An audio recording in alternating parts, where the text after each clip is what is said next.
Block পেয়েছি যেখানে পুরো মিক্সড ডেময়সেল ক্রেন, সারাস ক্রেন আছে, গ্রেল্যাক বুজ আছে, কমন ক্রেন আছে।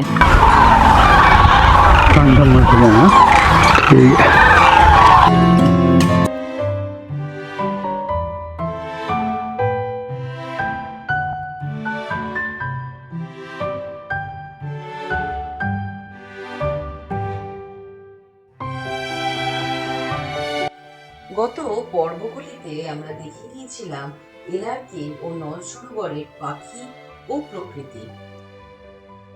পর্বগুলি অবশ্যই দেখে নেবেন, লিংক ডেসক্রিপশন ও আই বাটনে দেওয়া রইল।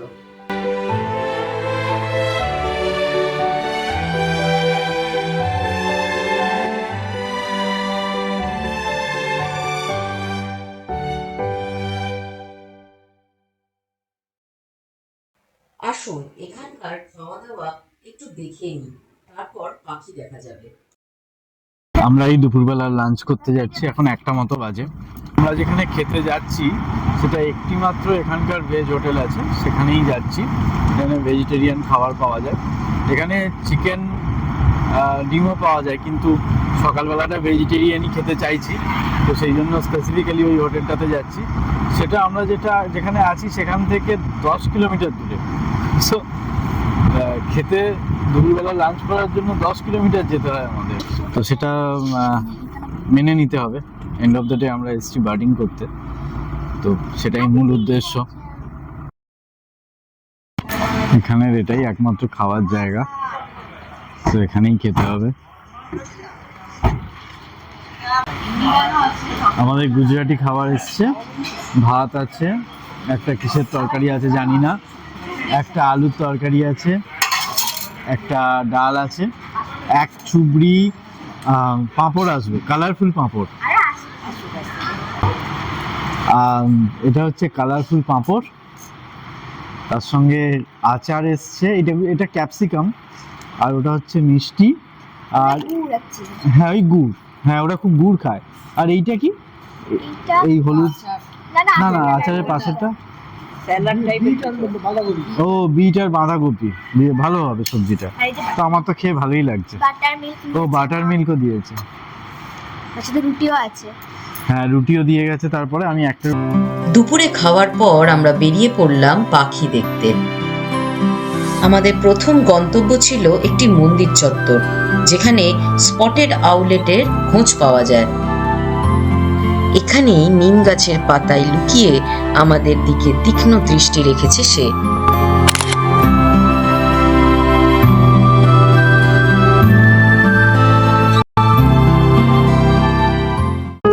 এবার যার দেখা পেলাম এটি নলসরোবরের স্টার অ্যাট্রাকশন।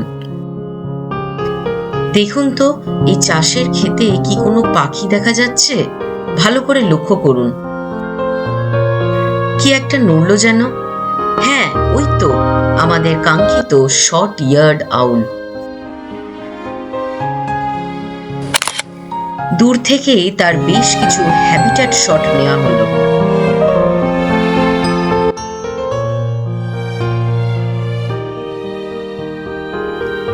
বড় সাইজের ছোট্ট কানের এই পেঁচাটি বেশ মজার দেখতে। প্রতি শীতে এরা মধ্য এশিয়ার দেশগুলি থেকে আমাদের দেশে পশ্চিম অংশে সময় কাটাতে আসে।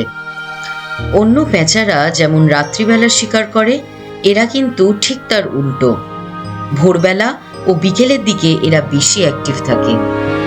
এদের মূলত মাটির উপরেই বসে থাকতে দেখা যায়, তবে কোনো কোনো শর্ট-ইয়ার্ড আউল গাছের উপরও থাকে।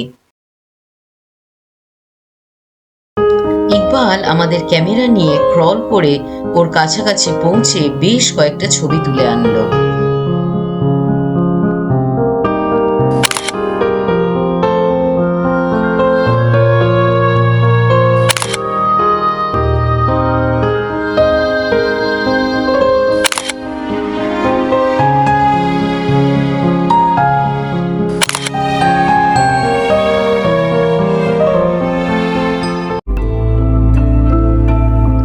এবার ইকবাল আমাদের একটা গ্রাসল্যান্ডে নিয়ে এলো। এখানেও বেশ কয়েকটা শর্ট ইয়ার্ড আউল বসতি স্থাপন করেছে, তবে তারা গাছের ওপরেই আছে।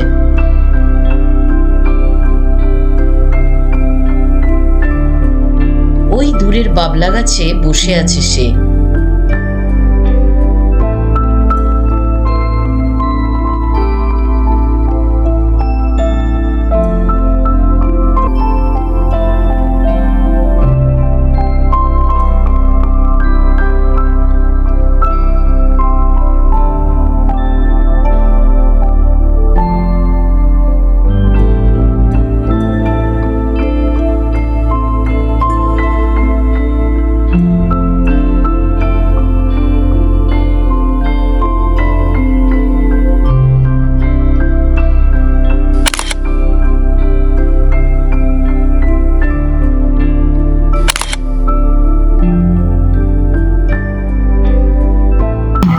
ফাইনালি শর্টিয়া ডাউল পাওয়া গেল।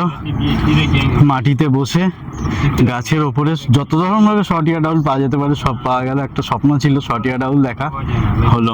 ভালো লাগলো দেখে, অনেক হাঁটতে হলো কিন্তু খুব হাঁপিয়ে গেছি, তবে খুব মজা লাগলো দেখে। সুপ্রভাত। আজ আমাদের সেকেন্ড ডে নল সরোবরের বার্ডিংয়ের। এখন 7:10। এখানে তো খুব দেরি করে সূর্য ওঠে, এখন খুব অন্ধকার। আমরা স্টার্ট করে দিয়েছি। এদিন সকালে আমাদের লক্ষ্য ছিল বেশ কিছু ছোট পাখি।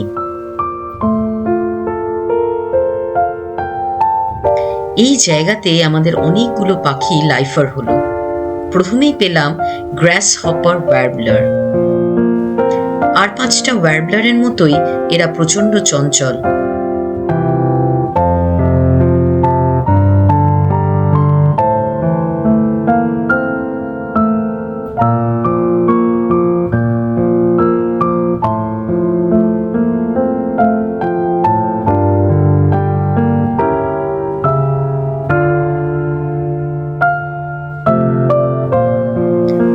এখানেই ছিল বেশ কয়েকটা রেড হেডেড বান্টিং। এরাও মূলত মধ্য এশিয়ার বাসিন্দা।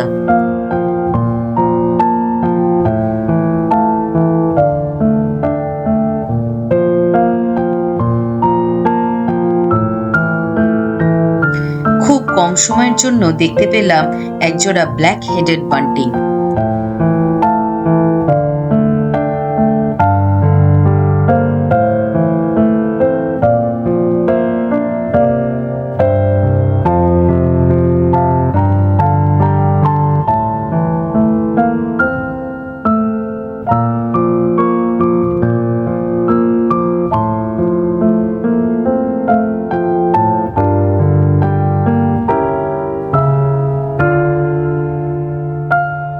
সকাল সকাল বার্ডিং এ তো বেরিয়ে পড়েছি।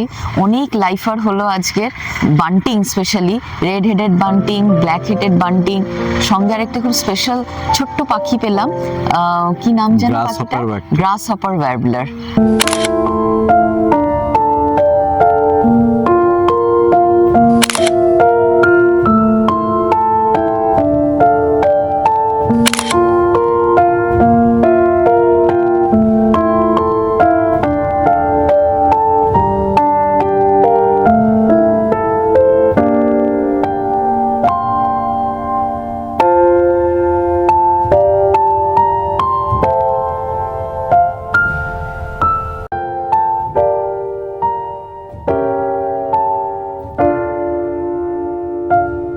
এবার আমরা এগোতে থাকলাম নল সরোবর পার্কের দিকে। রাস্তায় দেখতে পেলাম অনেকগুলো ব্ল্যাক হেডেড আইবিস। মনোযোগ সহকারে খেয়ে চলেছে তারা।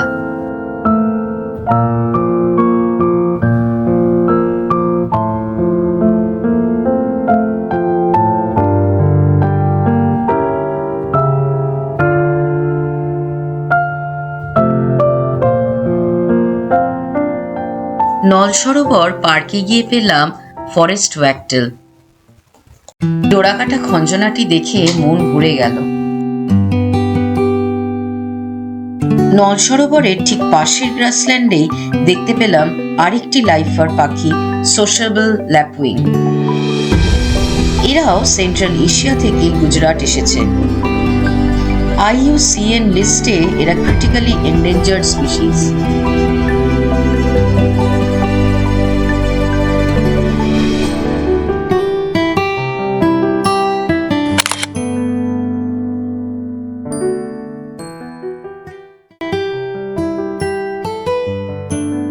সেই দিন দুপুরে বেরোনো হলো বেঙ্গল ফক্সের খোঁজে।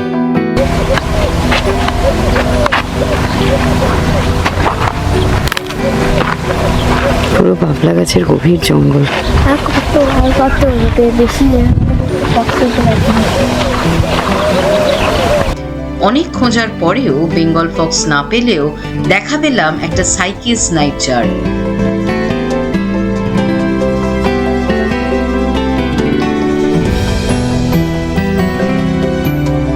তার ঠিক পরেই খুব কাছাকাছি একটা গ্রাসল্যান্ডে দেখতে পেলাম চেস্টনাট বেলিড স্যান্ডগ্রাউস।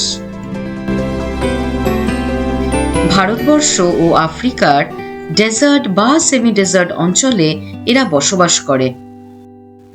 ফলত বিবর্তনের নিয়ম মেনে এদের গায়ের রং মাটির রঙের সাথেই মিশে থাকে, যাতে আকাশের শিকারী পাখিরা এদের সহজে দেখতে না পায়।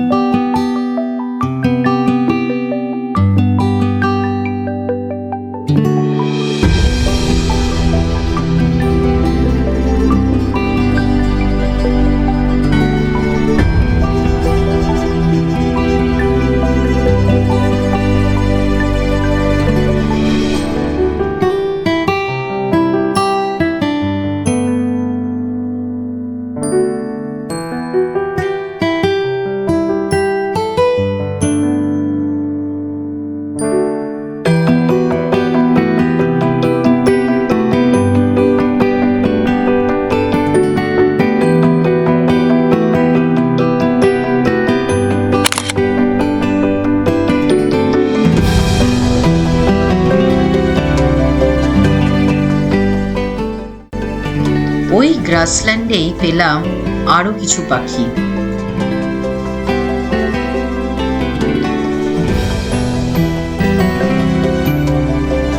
এই পাখিটির নাম ইসাবেলিন ভিটিয়ার। ইসাবেলিন নামের তাৎপর্য কি তা আমরা গত ভিডিওতেই আলোচনা করেছিলাম, দয়া করে ভিডিওটি দেখে নেবেন।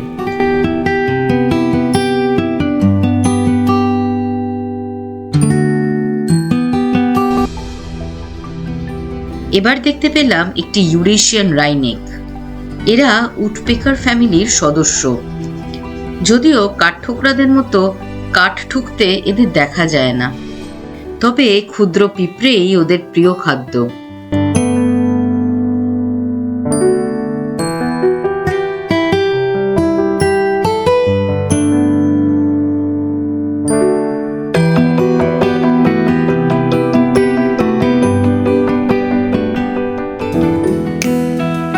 আজ আমাদের নল সরোবর ভ্রমণের শেষ দিন। সকাল সকাল ডেময়সেল ক্রেন খুঁজতে বেরোলাম আমরা।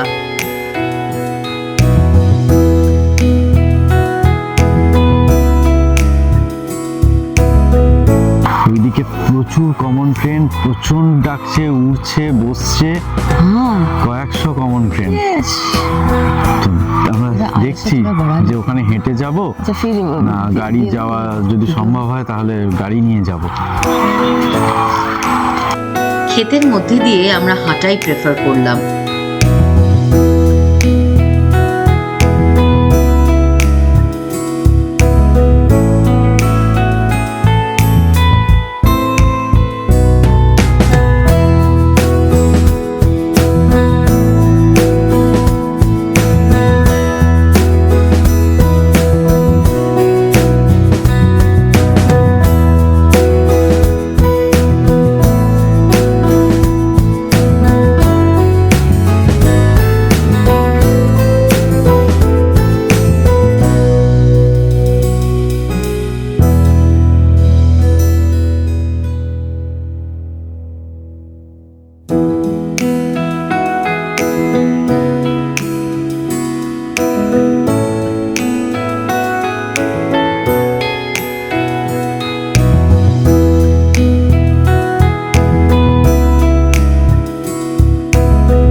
অন্যান্য ক্রেনসের মতো ডেময়সেল ক্রেনদেরও খাদ্যসঙ্গী গ্রে ল্যাগুস এবং বার হেডেড গিজ।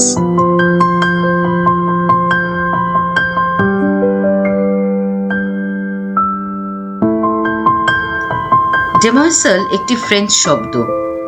এর অর্থ ইয়াং আনম্যারিড উমেন। ফ্রান্সের রানী মেরি অ্যান্টয়েনেট অপূর্ব দেখতে এই ক্রেনগুলির নাম দেন ডেময়সেল ক্রেন। এরা মূলত ইউরোপ ও মধ্য এশিয়ারই বাসিন্দা।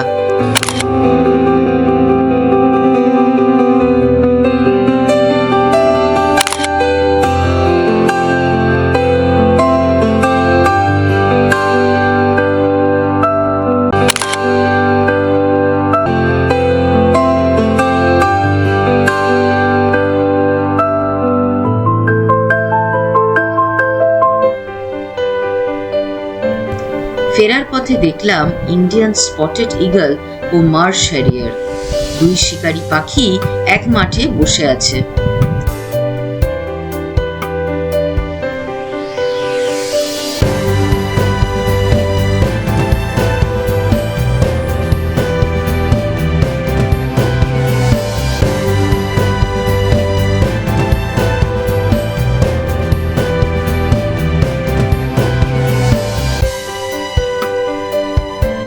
আমাদের পাখি দেখা যেন শেষ হয়েও হচ্ছে না শেষ। রিসর্টে ঢোকার মুখেই দেখতে পেলাম একটি ইন্ডিয়ান থিকনি। এদের অপর নাম ইন্ডিয়ান স্টোন কার্লিও। এরা নকটার্নাল অর্থাৎ রাতে অ্যাক্টিভ থাকে। দিনের আলোতে এদের গাছের নিচে বিশ্রাম নিতেই দেখা যায়।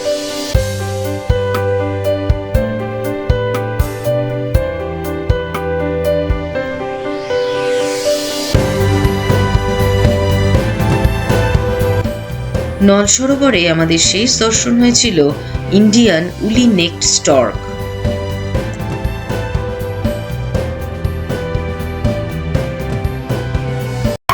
এই ছিল আমাদের নল সরোবরের পাখি দেখার গল্প।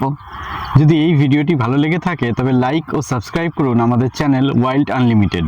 আর বেল আইকনটা অবশ্যই প্রেস করবেন যাতে নতুন ভিডিও দিলে তার ইনস্ট্যান্ট নোটিফিকেশন আপনারা পেয়ে যান।